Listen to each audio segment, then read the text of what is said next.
दोस्तों, क्या आप आने वाले सीजन के अंदर ज़ंस्कार वैली का एक ट्रिप प्लान कर रहे हो और इस बात को लेके कंफ्यूज हो कि ज़ंस्कार वैली जाने का कितना पैसा लगना चाहिए, क्या टोटल बजट होगा, कितनी कॉस्ट आती है एक ज़ंस्कार वैली की ट्रिप की, जब आप बाइक से या अपनी गाड़ी से या रेंटल बाइक लेके या फिर टैक्सी लेके ज़ंस्कार वैली का ट्रिप करते हो सकता है कि आप ज़ंस्कार वैली किसी टूर ऑपरेटर या ट्रैवल एजेंट के साथ जा रहे हो और उसने आपको कोई बजट दिया हो, कॉस्ट दी हो, आप उसको कंपेयर करना चाहते हो कि क्या वो टूर ऑपरेटर आपको ठग तो नहीं रहा है। अगर इन क्वेश्चंस का आंसर हाँ है तो आज एकदम सही वीडियो पे आए हो मेरे दोस्त, क्योंकि आज अपनी Zanskar valley travel guide series के इस एपिसोड के अंदर मैं इसी टॉपिक पर डिटेल में बात करूंगा और इस 2025 के जो बजट के रेट्स हैं, कॉस्टिंग के रेट्स हैं ज़ंस्कार वैली ट्रिप प्लान करने के, सारे मोड ऑफ ट्रांसपोर्ट से वो इस वीडियो के अंदर कवर करने वाला हूं आपके साथ में।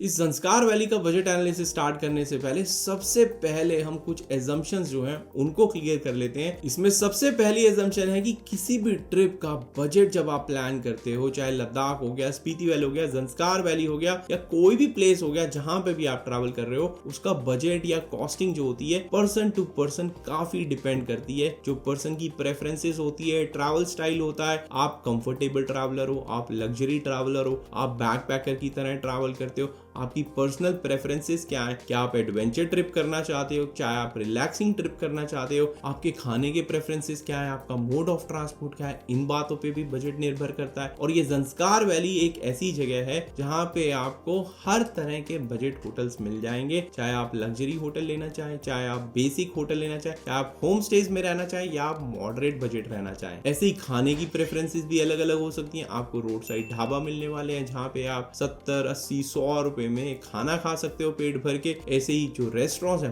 वो आपको मिलने वाले हैं, तो वहां पे आप अच्छे अच्छे रेस्टोरेंट में भी खाना खा सकते हो, तो उस पे भी डिपेंड करता है बजट। आप वेजिटेरियन हो, आप नॉन वेजिटेरियन हो, आप ड्रिंक्स करते हो हर खाने के साथ में, क्या ड्रिंक कर रहे हो, उसमें अल्कोहलिक कर रहे हो, नॉन अल्कोहलिक कर रहे हो, क्या आप महंगी महंगी कॉकटेल्स या मॉकटेल्स मंगा रहे हो या शेक्स मंगा रहे हो, तो आपका बजट जाहिर बात है बढ़ जाएगा। तो आप समझ सकते हैं कि ये सारे फैक्टर्स काफी डिपेंड करते हैं किसी भी बजट एनालिसिस को करने के लिए। तो अपनी प्रेफरेंसेस के हिसाब से जो आने वाला बजट है उसको थोड़ा बहुत ट्वीक जरूर कर लीजिएगा। और वो इसलिए कह रहा हूं क्योंकि मैं ये पूरा बजट एनालिसिस एक नॉर्मल मिडिल क्लास फैमिली जब वो ट्रैवल करती है, एक बेसिक कंफर्ट ढूंढती है, बेसिक क्लीनलीनेस ढूंढती है, एक बेसिक बजट या मॉडरेट बजट गेस्ट हाउसेस या होटल्स जो है वो ढूंढती है और अपना बजट जो है बैलेंस रखना चाहती है, तो मैं उसके हिसाब से ही पूरा बजट एनालिसिस करूंगा आगे के वीडियो में। दूसरी चीज जो है कि आप नंबर ऑफ डेज, मतलब कितने दिन की आइटनरी या ट्रिप प्लान कर रहे हैं, तो यहाँ पे आप आइटनरी देख सकते हैं। ज़ंस्कार वैली की मोस्ट कॉमन आइटनरी, जो सबसे छोटी आइटनरी है, वो मैंने रखी है 10 दिन आपको लगेंगे। अगर आप ज़ंस्कार वैली जो है अपना मनाली साइड से ज़ंस्कार वैली शिंकुला पास होते हुए पहुंचते हो, फुदगल मोनेस्ट्री भी आप बीच में कर सकते हो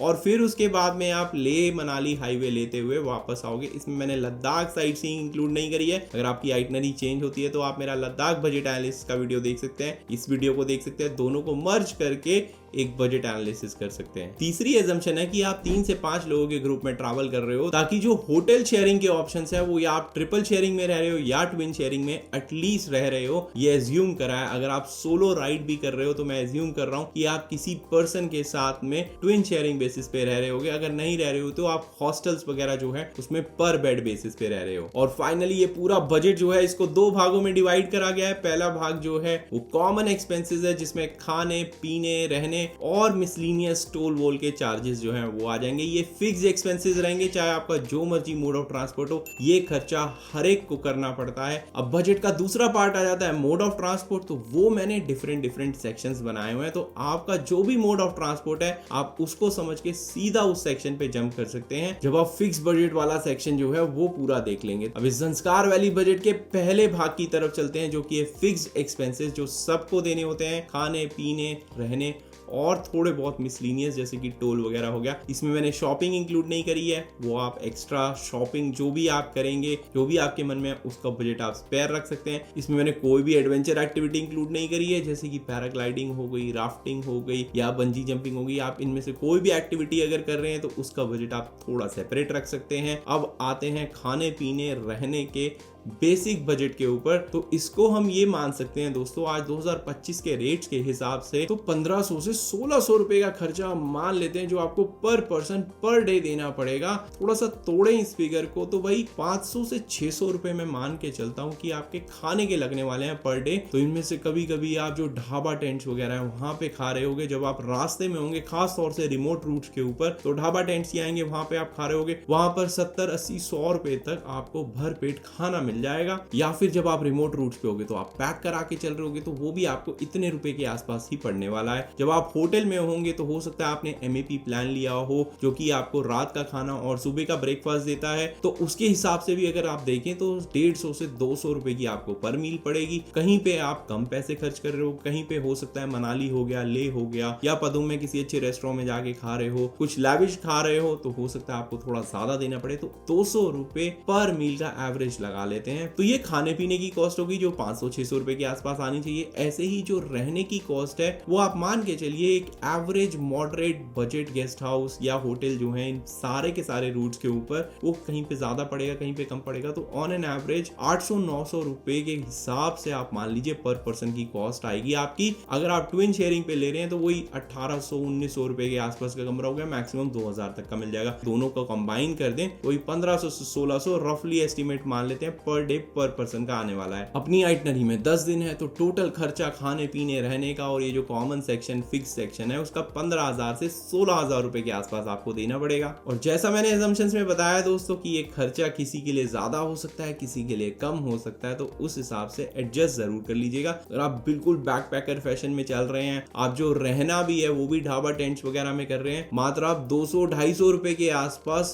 पर बेड बेसिस पे एक डॉर्म टेंट में या फिर डॉर्म ढाबा टेंट की अरेंजमेंट में रह सकते हैं। तो अगर आप उस तरह की बैक पैकिंग या शू स्ट्रिंग बजट या बहुत कम बजट पे हैं तो ये ऑप्शंस अपना के इस नंबर को काफी कम कर सकते हैं। आप बढ़िया बढ़िया होटल्स जो हैं पादुम के अंदर और खास तौर से लेह के अंदर, मनाली के अंदर वहां रुकना चाहते हैं, जिस्पा के अंदर रुकना चाहते हैं तो काफी महंगे महंगे होटल्स भी हैं, तो ये बजट को आप बढ़ा भी सकते हैं। तो वीडियो में आगे बढ़ने से पहले आपको एक खुशखबरी दे देता हूं दोस्तों की जो लद्दाख डिकोडेड नाम की बुक मैं लिख रहा था, काफी सालों से लिख रहा था, वो फाइनली रिलीज हो चुकी है। बुक के अंदर आपको सारी की सारी डिटेल जानकारी मिल जाएगी पूरी लद्दाख ट्रिप सक्सेसफुली प्लान करने के लिए। अब इस ज़ंस्कार वैली बजट के दूसरे भाग की तरफ चलते हैं जो कि डिपेंड करेगा कि मोड ऑफ ट्रांसपोर्ट क्या है। तो एक एक करके सारे मोड ऑफ ट्रांसपोर्ट देखेंगे, जिसमें पहला मोड ऑफ ट्रांसपोर्ट रहने वाला है कि आप अपनी बाइक लेके, जो कि आपकी पर्सनल बाइक है, आप रेंट पे नहीं ले रहे हो, वो लेके आप ये पूरा ज़ंस्कार वैली का 10 दिन का ट्रिप कर रहे हो। अगर उसका बजट एनालिसिस करें तो सब कुछ डिपेंड करेगा। भाई बाइक तो आप ही की है,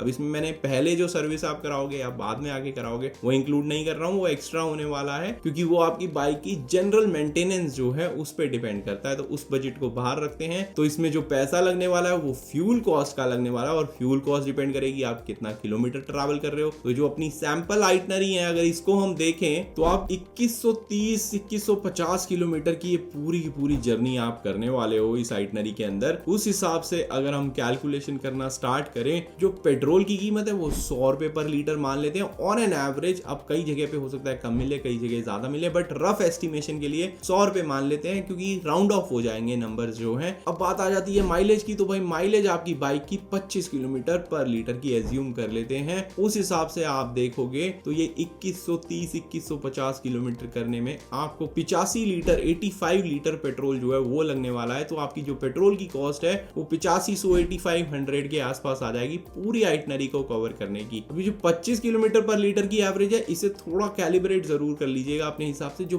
प्लेन्स में आपकी बाइक एवरेज देती है या कोई भी गाड़ी हो गई, 4 व्हीलर भी हो गया, जो वो एवरेज देती है उससे करीबन 20% कम आप अपनी माइलेज लेके चलिएगा। तो यहाँ पे मैं मान के चल रहा हूँ कि अगर 30-32 किलोमीटर की माइलेज जो है आपकी बाइक देती है जनरल प्लेन्स के अंदर, तो 25 किलोमीटर पर लीटर की ही एवरेज देगी ऑन एन एवरेज पूरी इस आइटनरी को कवर करने के लिए। क्योंकि जब पहाड़ों में लो ऑक्सीजन रेंज में आप जाते हो तो 20 से 25% की माइलेज जो है जनरली कम हो जाती है। अब इस 8500 कॉस्ट जो आपकी पेट्रोल की आई है, इसको हम खाने पीने रहने की कॉस्ट में ऐड करें तो अपनी इस 10 दिन की ज़ंस्कार वैली ट्रिप की तो वो 23,500 रुपए के आसपास आने वाली है। और अगर आप पिलियन के साथ ट्रैवल कर रहे हो तो जो 8500 का नंबर है उसको आप 2 से डिवाइड कर दोगे और उसको अगर हम हम अपने खाने पीने रहने की कॉस्ट में ऐड कर दे तो 19,250 रुपए जो हैं आपको पर पर्सन देने होंगे अगर आप पिलियन के साथ में राइड कर रहे हैं। तो मैंने डिस्कॉर्ड पे कम्युनिटी स्टार्ट करी है, आप भी उस कम्युनिटी को ज्वाइन कर सकते हैं। वहां पे मैं फ्रेश अपडेट्स वगैरह डालता रहूंगा, आप ट्रैवल पार्टनर्स वगैरह ढूंढ सकते हैं।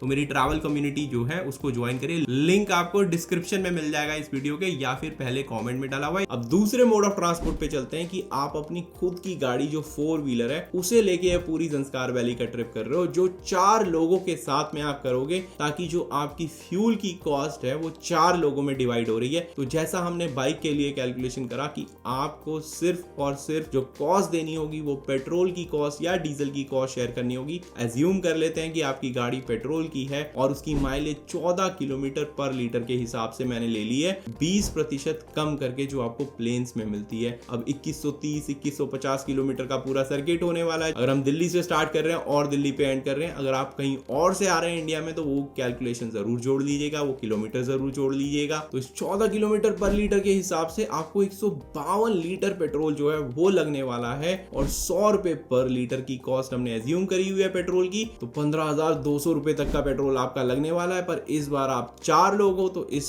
कॉस्ट को आप 4 से डिवाइड करोगे, जो कि लगभग आपकी आ जाएगी 3800 रुपए के आसपास पर पर्सन की कॉस्ट। अब इस 3800 रुपए की कॉस्ट को हम खाने पीने रहने की 15,000 वाली कॉस्ट में ऐड कर दे तो 18,800 रुपए में आप पूरा ज़ंस्कार वैली का ट्रिप कर सकते हो, जब आप अपनी गाड़ी से जा रहे हो और 4 लोगों के साथ जा रहे हो। अब तीसरे मोड ऑफ ट्रांसपोर्ट की तरफ चलते हैं, जो कि काफी कॉमन हो गया है आजकल, कि आप बाइक को रेंट पर लेके ज़ंस्कार वैली का ट्रिप करना चाहते हो। तो इसमें सबसे पहले दोस्तों आपको ये खुशखबरी बता देता हूं कि अभी बहुत स्ट्रिक्ट यूनियन के रूल्स जो हैं ज़ंस्कार वैली के अंदर नहीं आए हैं। जैसे आपको पता है कि लद्दाख के अंदर बाइक यूनियन वाले, टैक्सी यूनियन वाले, बाहर की गाड़ी हो गई, बाहर की बाइक हो गई, वो आने नहीं देते। बस आप पहुंच सकते हो लेपे पर, लोकल साइट सीइंग नहीं करने देते हैं वो। तो यहाँ पे ज़ंस्कार वैली में तो मोस्टली साइट सीइंग जो है जर्नी की है, डेस्टिनेशन की नहीं है। डेस्टिनेशन में थोड़ी बहुत जगहें हैं, ऐसी बात नहीं है। जब आप पादुम पहुंचते हो तो जैसा मैंने अपनी ज़ंस्कार वैली की ट्रैवल गाइड में बताया हुआ कि वहां आसपास थोड़ी घूमने की जगहें हैं, बट जो मेन मजा है ज़ंस्कार वैली ट्रैवल करने का वो रूट्स पे है। तो रूट्स तो हमेशा ही ओपन रहेंगे, रूट्स कोई बंद नहीं कर पाएगा।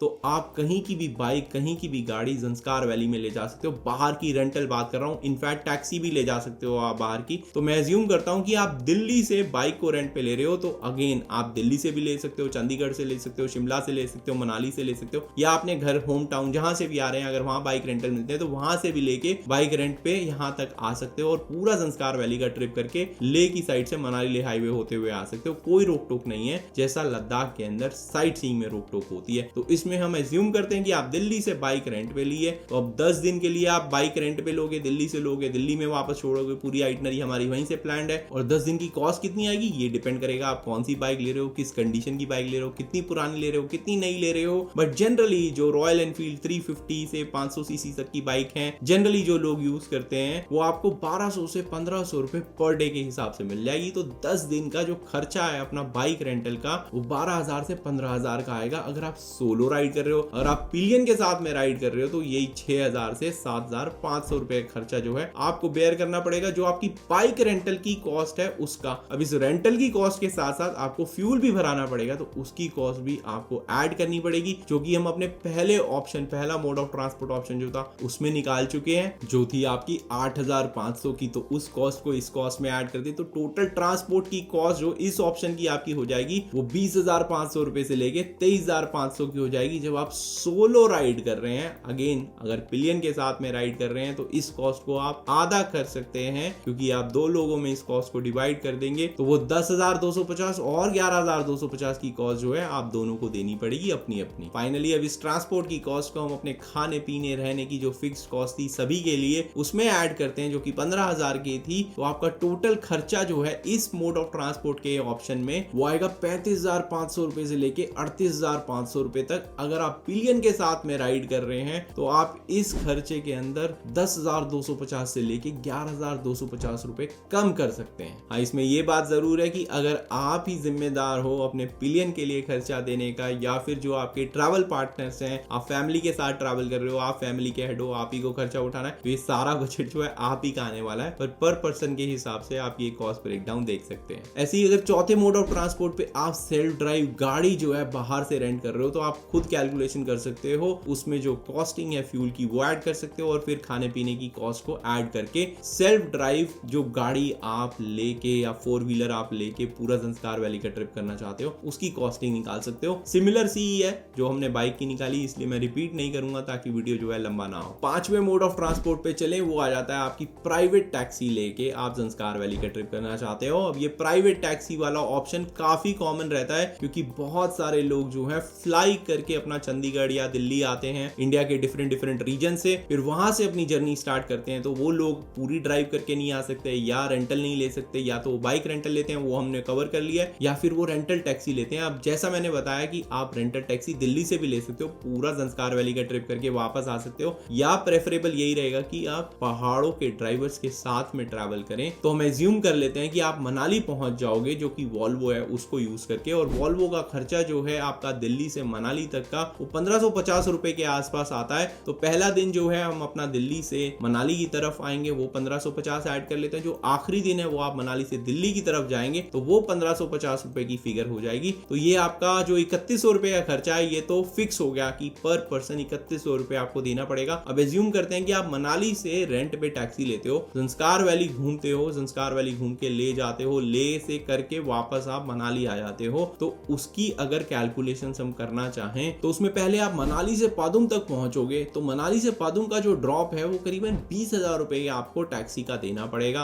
उसके बाद आप पादुम में लोकल साइट सीइंग करोगे तो करीबन 5,000 रुपए आप उसके मान लीजिए। फिर आप पादुम से निकलेंगे लोकल साइट सीइंग करके और आप पहुंचेंगे ले, तो वो तकरीबन 20,000 रुपए आपको देने पड़ेंगे। और फिर आप ले से जब मनाली आओगे तो वो 25,000 रुपए के आसपास का किराया है। तो ये टोटल खर्चा जो है दूसरे दिन से लेके 9 दिन तक का वो 70,000 रुपए के आसपास आपका पड़ने वाला है। और assume कर लेते हैं आप 4 से 5 लोग ट्रैवल कर रहे हो तो 14,000 से 17,500 रुपए का खर्चा आपका टैक्सी का आने वाला है। तो अब इस पूरे ट्रांसपोर्ट की अगर हम कॉस्ट देखें तो वो आपकी 17,100 से लेके 20,600 रुपए के आसपास आएगी। अब इस प्राइवेट टैक्सी ट्रांसपोर्ट की कॉस्ट को हम अपने खाने पीने रहने की जो फिक्स कॉस्ट थी 15,000 की उसमें ऐड करें तो आपका टोटल खर्चा जो है 32,100 रुपए से लेके 35,600 रुपए तक आने वाला है। तो आप देख सकते हैं कि सबसे सस्ता ऑप्शन जो है वो आपको तब पड़ेगा अगर आप अपनी गाड़ी से 4 लोगों के साथ में ज़ंस्कार वैली का ट्रिप कर रहे हो। तो सबसे चीपेस्ट ऑप्शन जो है वो पड़ने वाला है आपको एक ज़ंस्कार वैली का ट्रिप करने के लिए। अब इस पूरे वीडियो के अंदर मैंने एक मोड ऑफ ट्रांसपोर्ट जो है वो छोड़ दिया जो कि है पब्लिक ट्रांसपोर्ट का।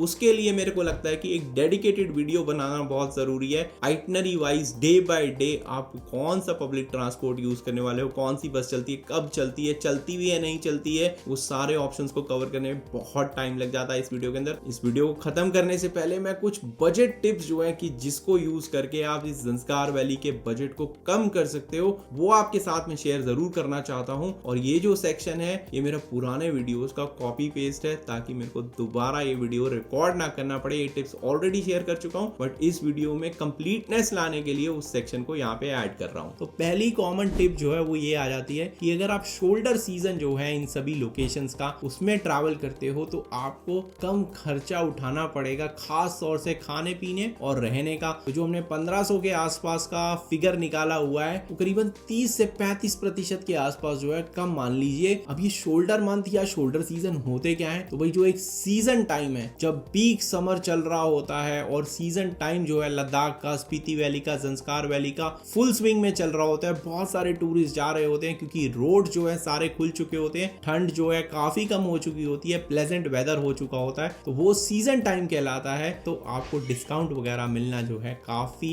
मशक्कत वाली बात है, बहुत कम डिस्काउंट मिलते हैं सीजन टाइम के अंदर। बट जो शोल्डर सीजन होते हैं जब सीजन शुरू हो रहा होता है और जब सीजन खत्म हो रहा होता है, ये दोनों टाइम जो है शोल्डर सीजन कहलाते हैं। और कौन से महीने होते हैं ये? अप्रैल और मई का महीना जो है जब रोड खुले नहीं होते या खुलने का टाइम हो रहा होता है, बहुत सारी अनसर्टेनिटीज होती हैं, बहुत कम टूरिस्ट गए हुए होते हैं, जो लोकल हेल्प वगैरह भी है वो भी पूरी तरह से नहीं पहुंची होती, ठंड अभी भी होती है थोड़ी थोड़ी। तो ये जो अप्रैल का महीना और मई का महीना शोल्डर सीजन में आता है। ऐसे ही अगर सीजन के एंड की हम बात करेंगे तो जो सितंबर का महीना है, अक्टूबर का मिडल हो गया, ये भी एक शोल्डर सीजन कहलाता है। इनफैक्ट अगस्त एंड से ही स्टार्ट हो जाता है क्योंकि काफी लोग जो जो है अगस्त में ट्रैवल करना कम कर देते हैं, सितंबर में कम करते हैं और अक्टूबर में और कम होता जाता है। फिर उसके बाद रोड बंद होने का खतरा बढ़ जाता है, तो ऑफ सीजन जो है या विंटर सीजन जो है सेट इन हो जाता है हिमालयास के अंदर। तो जैसा मैंने पास में एक्सपीरियंस करा कि आप 30% के आसपास जो है अपनी कॉस्ट जो है कम कर सकते हैं। तो इसका मतलब जो 1500 पर डे की कॉस्ट थी वो आपकी 1100-1200 रुपए हो जाएगी। तो इसका मतलब आपने 3000 रुपए बचा लिए 10 दिन की आइटनरी में। दूसरी टिप मैं ऑलरेडी आपको बता चुका हूं कि जो